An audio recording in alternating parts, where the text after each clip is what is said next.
दोस्तों आज की इस वीडियो में हम बात करने वाले हैं जियो पोस्ट लाइट एप्लीकेशन के बारे में। अगर आप एक जियो पोस्ट लाइट एप्लीकेशन यूजर हैं और आप लोग जियो पोस्ट लाइट एप्लीकेशन के माध्यम से किसी भी कस्टमर का रिचार्ज वगैरह करते हैं तो आप सभी लोगों को यहां पर मैं अवेयर करना चाहता हूं, क्योंकि दोस्तों मैं नहीं चाहता कि आप लोगों के जियो पोस्ट लाइट एप्लीकेशन में जो भी बैलेंस है 1000 2000 या फिर जितना भी अमाउंट आपके जियो पोस्ट लाइट एप्लीकेशन में पड़ा हुआ है उसमें आपका कोई भी लॉस हो, आपका पैसा वगैरह कटे। क्योंकि दोस्तों यहाँ पर जियो पोस्ट लाइट एप्लीकेशन के कुछ नियम आते हैं और अगर आप लोग उन नियमों का पालन नहीं करते हैं तो दोस्तों ऐसे में आप लोगों के जियो पोस्ट लाइट एप्लीकेशन में जो भी बैलेंस है वो कट सकता है। तो जियो पोस्ट लाइट एप्लीकेशन के जो भी नियम है कुछ वो मैं आपको इस वीडियो के माध्यम से शेयर करने वाला हूं, तो आप लोगों को इन नियमों को जरूर पता होना चाहिए। दोस्तों वीडियो को शुरू करने से पहले अगर आपने टेलीकॉम इन्फो यूट्यूब चैनल को सब्सक्राइब नहीं किया तो चैनल को जरूर सब्सक्राइब कर लें, क्योंकि हम आपको ऐसी बहुत सारी टेलीकॉम से जुड़ी वीडियोस प्रोवाइड हर एक दिन करते रहते हैं। तो दोस्तों चलिए इस वीडियो को शुरू करते हैं। तो दोस्तों यहाँ पर मैं आप लोगों को सबसे पहले बता देता हूँ, जियो पोस्ट लाइट एप्लीकेशन को यूज करने के लिए सबसे पहले तो आपके पास एक जियो नंबर होना चाहिए,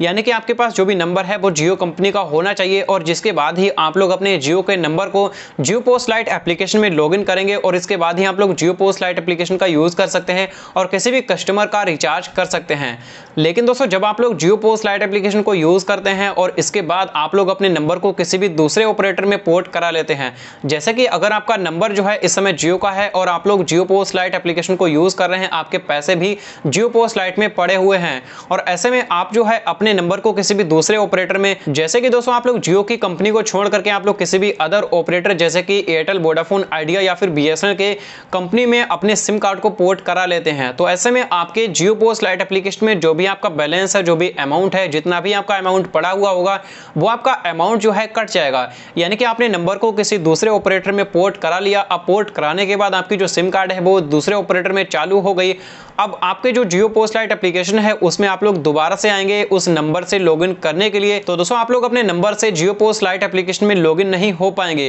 क्योंकि दोस्तों यहां पर जियो पोस्ट लाइट एप्लीकेशन का सीधा साफ कहना है कि आपके पास एक जियो का नंबर होना चाहिए, जिसके बाद ही आप लोग जियो पोस्ट लाइट एप्लीकेशन में लॉगिन हो सकते हैं और आप जियो पोस्ट लाइट एप्लीकेशन से रिचार्ज कर सकते हैं और अर्निंग भी अच्छी खासी कर सकते हैं। तो यहां पर यह गलती आपको बिल्कुल नहीं करनी है। और अगर आपको अपने नंबर को किसी दूसरे ऑपरेटर में पोर्ट ही कराना है तो सबसे पहले आपको जियो पोस्ट लाइट एप्लीकेशन में जो है आपका जितना भी बैलेंस पड़ा हुआ है उस बैलेंस से आपको रिचार्ज कर लेना है। आपका जो भी जियो पोस्ट लाइट एप्लीकेशन है उसमें आप लोगों को बैलेंस को बिल्कुल नहीं रखना है और उसके बाद ही आप लोगों को अपने नंबर को किसी दूसरे ऑपरेटर में पोर्ट कराना है। और अगर आप लोग ये सोच रहे हैं कि अगर हम लोग अपने नंबर को किसी दूसरे ऑपरेटर में पोर्ट करा लेते हैं और हमारा अमाउंट भी जो है यानी कि कुछ पैसे जो है जियो पोस्ट लाइट एप्लीकेशन में पड़े हुए थे और पोर्ट कराने के बाद जो है दूसरे ऑपरेटर में हम पहुंच गए और दोबारा से लॉगिन करते हैं तो लॉगिन तो नहीं होती है। लेकिन दोस्तों अपनी सिम कार्ड के 3 महीने होने के बाद दोबारा से हम अपनी सिम कार्ड को जब जियो में पोर्ट कराएंगे, पोर्ट कराने के बाद आपकी जो सिम कार्ड है वो जियो की हो जाएगी। क्या आप लोग सोचते हैं कि आप अपनी सिम कार्ड को दोबारा से जियो पोस्ट लाइट एप्लीकेशन में लॉगिन करेंगे तो आपका अमाउंट आ जाएगा? तो दोस्तों यहाँ पर हमारे एरिया में भी एक पर्सन ने ऐसा ही किया। जब उन्होंने दोबारा से अपने जियो पोस्ट लाइट एप्लीकेशन में अपने नंबर को लॉगिन किया